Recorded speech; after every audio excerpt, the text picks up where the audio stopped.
everyone, welcome. So today I would like to continue the video about my TBR. Last time I completed a video about my fiction books, and today I would like to record a video about my non-fiction books. However, I had a wake-up call last time I did the video. So I decided to go to the art and craft store, and I bought some blocks, and I bought some stickers, and I created these weird things to be like a reminder, but I need to read my books and I don't need to buy any more books. So right now I have 82 books. It says only 82 books on my TBR. I'm going to keep this as a reminder in my office. However, as I was putting all my books back on my shelf, something happened. I realized that I forgot this set of books by Tolkien. It's a beautiful set I received for Christmas. Look at that. Let me show you. Sauron, Gandalf. And there are 4 books in it. We have The Return of the Shadow, The Treason of Isengard, The War of the Ring, and Sauron Defeated. That was a beautiful Christmas present. However, I'm not 82 anymore. I am 86. I'm going to update this for 86. 86 books on my TBR, as far as I know right now, but I have a lot to add. So let's go.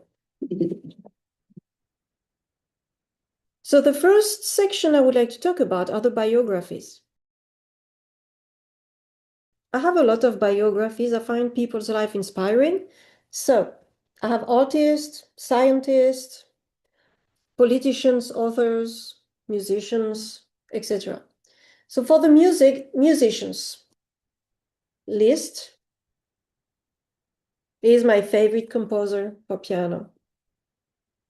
And then we have a bunch of books about Bach. Bach and God. Bach, the learned musician.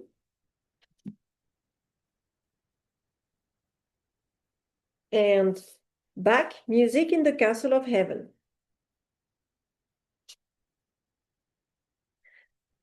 I also have the biography of Mozart, which I inherited from my music teacher when she passed. And I have Beethoven down there, but I'll show you after. Next, we have Leonardo da Vinci by Walter Isaacson. I read his Einstein biography. It was phenomenal. And I also have Leonardo's notebooks. We saw the notebooks in London, the actual writing and drawings. They were in an exhibit at Buckingham Palace a few years ago.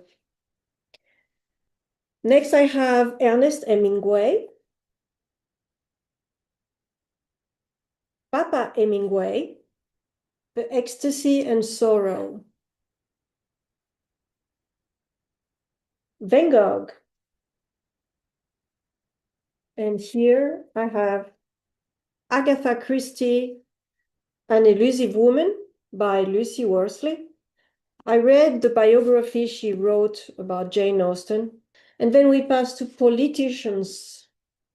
We have Churchill.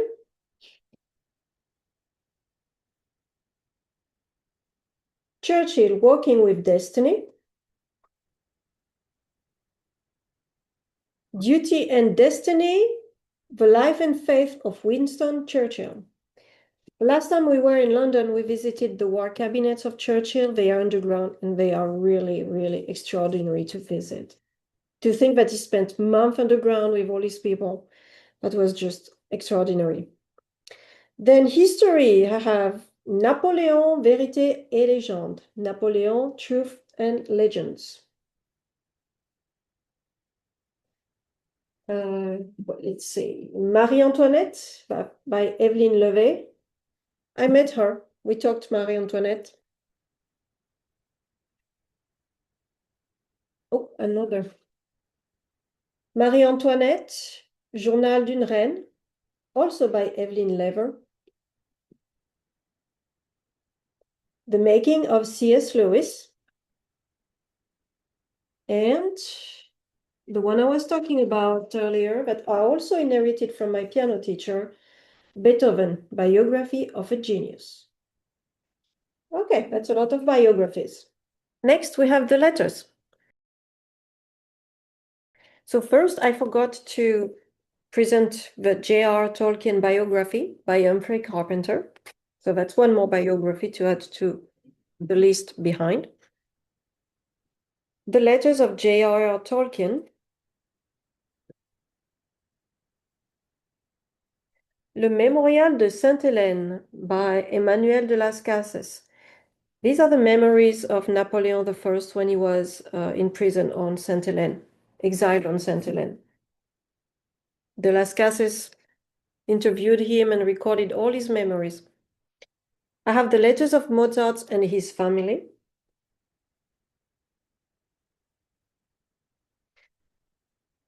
Correspondence between Franz Liszt and Richard Wagner. And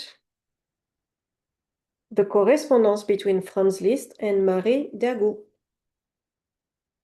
That's it for the letters. For this next section, I'm going to present to you the books about art that I have in my collection and that figure on my TBR. So first we have Monet, which is my favorite painter. Paul Cézanne.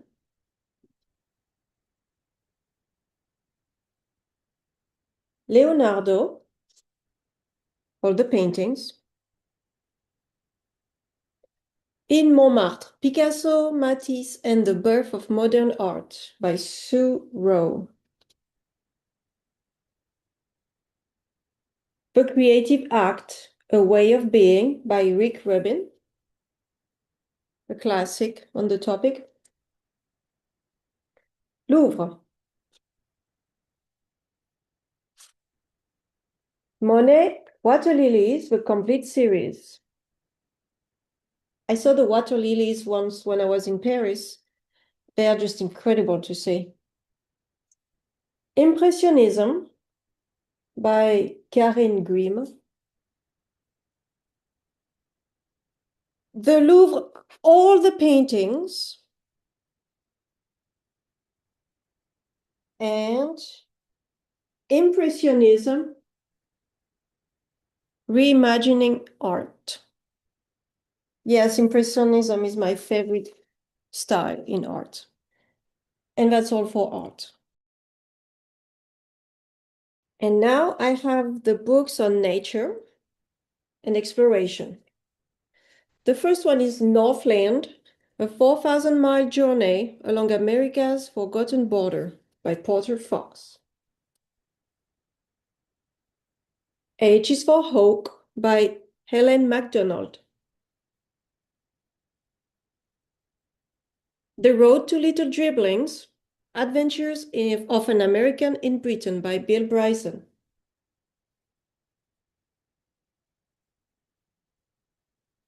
Leave Only Footprints, My Acadia to Zion Journey Through Every National Park by Connor Knighton.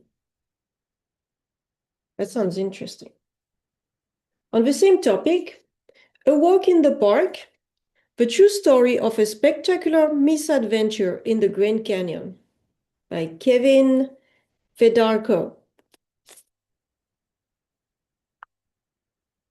The Backyard Bird Chronicles by Amy Tan, and Wolves by Tom Jackson. And now we are moving to one of my favorite authors, Jane Austen. Jane Austen Alive by Claire Tomalin. Jane Austen's Notebooks by Sophie Collins. Jane Austen's Letters.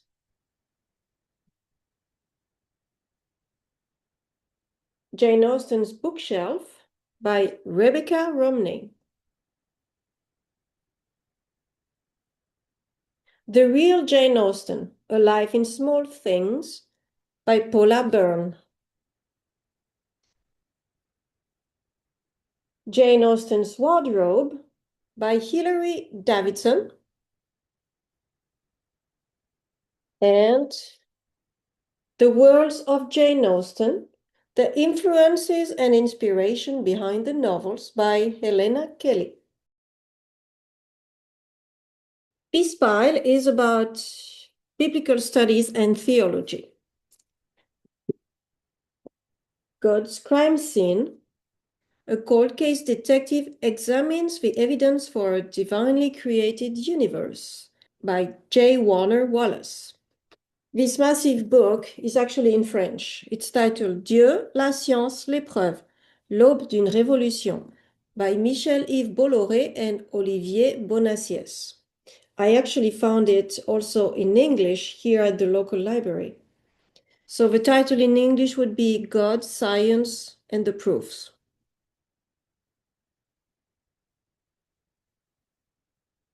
World Changers by Greg Laurie.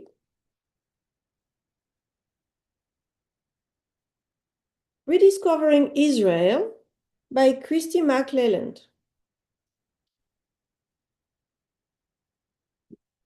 The Case for Faith by Lee Strobel.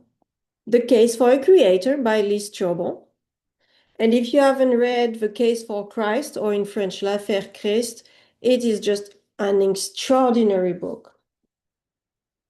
Seeing the Supernatural, also by Lee Strobel.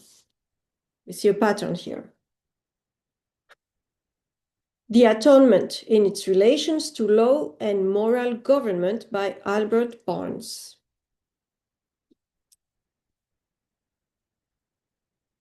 A.W. Tozer, The Attributes of God, Volume 2. I'm currently reading Volume 1. The Life of Paul Bible Study. The Rose Guide to the Epistles. And the Rose Guide to the Book of Acts. Nelson's Illustrated Encyclopedia of Bible Facts. I don't read that one cover to cover. I just read topics that are interesting or that I'm reading about in the Bible. Holman Illustrated Guide to Biblical Geography. Reading the Land by Paul Wright. And The Rose Guide to the Temple.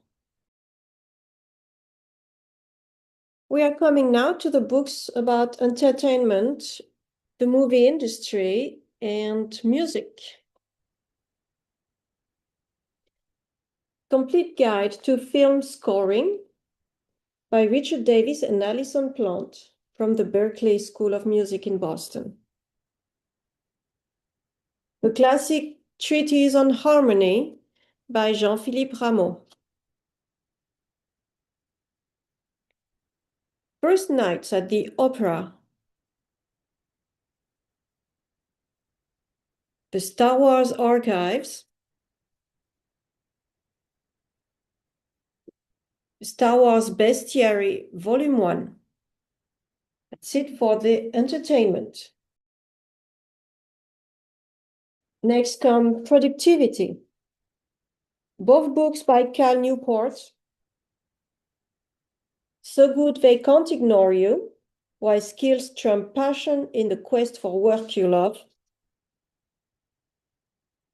And Deep Work, Rules for Focused Success in a Distracted World.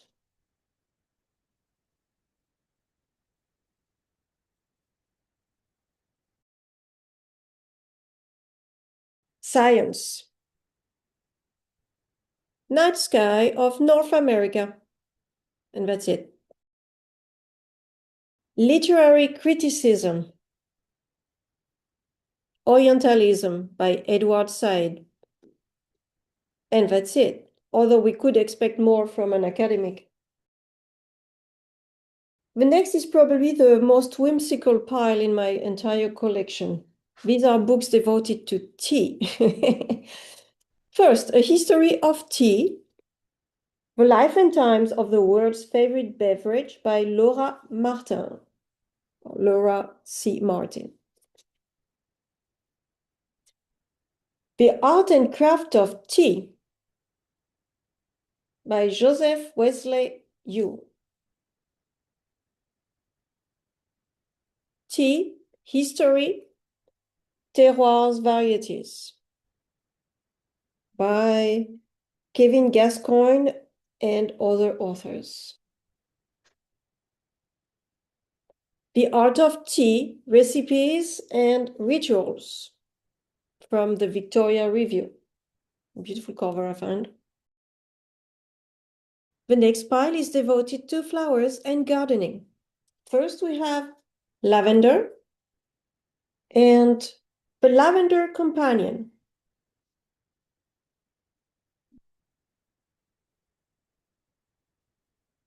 Vegetable, Herbs and Fruits, an illustrated encyclopedia. I don't know if I'm going to read that, if it's an encyclopedia. I don't know. The Way of the Wildflower by Ruth Chu Simons. The Country Commonplace Book by Miranda Mills. 1519 All-Natural, All-Amazing Gardening Secrets.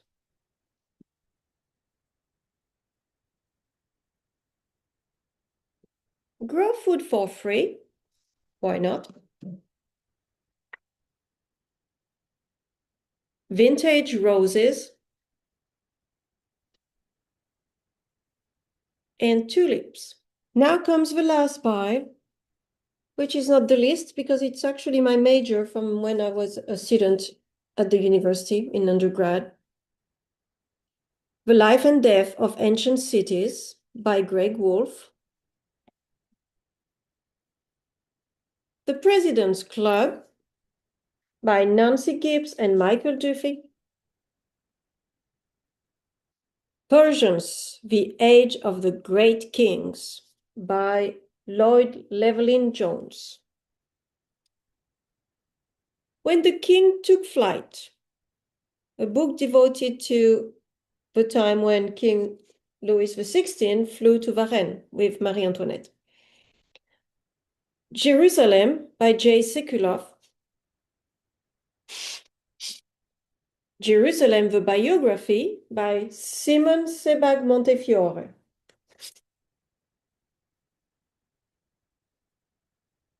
Assyria, The Rise and Fall of the World's First Empire by Eckhart Fromm. Under the Black Flag, The Romance and the Reality of Life Among the Pirates by David Cordingley. The Templars by Dan Jones, The Rise and Spectacular Fall of God's Holy Warriors. And the last book, The Manuscripts Club, The People Behind 1,000 Years of Medieval Manuscripts by Christopher de Hamel. And that's it for my TBR. So, if we add 86 books from my fiction pile, plus 93 books from my non-fiction pile, plus the 10 books I am currently reading, we come to a total of 189 books that are currently on my to-be-read pile. If this does not motivate me to stop buying books, I don't know what will. However, this represents about 10% of the total number of books I have in my collection. Maybe it's not that bad, but I still need to read that. So I'm going to display this set of blocks on my library. And maybe I should do this. And I will keep you up to date with that. How about you? Do you mind having books you haven't read on your bookshelves or not? What type of books do you have that you haven't read or you would like to read? Please let me know in the comments. In the meantime, I'll see you in the next video. Bye.